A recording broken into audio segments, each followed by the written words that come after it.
পেঁপে গাছের mosaic virus. হ্যাঁ বন্ধুরা, এই যে দেখতে পাচ্ছেন পেঁপে গাছের মোজাইক ভাইরাস, আজকে আমি বলবো এই বিষয়ে যে এই মোজাইক ভাইরাস কি করলে আপনার গাছ থেকে সম্পূর্ণরূপে নির্মূল হয়ে যাবে। দেখুন, পেঁপে গাছের মোজাইক ভাইরাস হওয়ার আগে কিন্তু কিছু লক্ষণ দেখা যায়। সেগুলো হচ্ছে গাছের এই সবুজ পাতাগুলোতে কিন্তু এই যে দেখতে পাচ্ছেন হলুদ বর্ণের একটা ছায়া দেখা যাবে, এরকম হয়ে যাবে পাতা। তারপরেই কিন্তু কচি পাতাগুলোতে আপনার এরকম কোঁকড়াইয়া যাবে। আসলে এর কারণটা কি? এর কারণটা হচ্ছে এই যে দেখতে পাচ্ছেন কচি পাতার নিচে এই জায়গাটায় রোদের সময় ছায়া থাকে, ঠিক তখন কিন্তু সাদামাছি আর জাপ পোকা মানে থিপস যেটাকে বলে, হ্যাঁ, আর মাকড় সব কিছু মিলাইয়া মাকড় হচ্ছে পরিবহন করে এই ভাইরাসটাকে।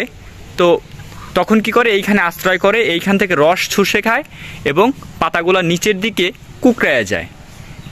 এখন এইটার প্রতিকার কি?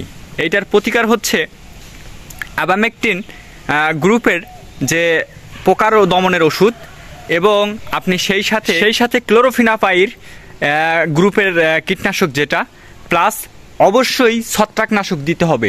ছত্রাকনাশক আপনার এই গাছগুলার পাতাগুলাকে ছত্রাকের আক্রমণ থেকে রক্ষা করে স্ট্রং করে দিবে।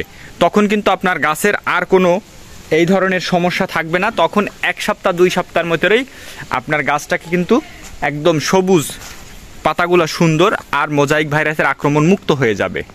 দর্শক বন্ধুরা, আজকে আমি আপনাদেরকে আরেকটা বিষয় দেখাবো। সেটা হচ্ছে আমার এই বাড়ির পাশে 2 শতক জমির মতো আছে। দেখেন, খুব ইচ্ছা থাকলেই উপায় হয়।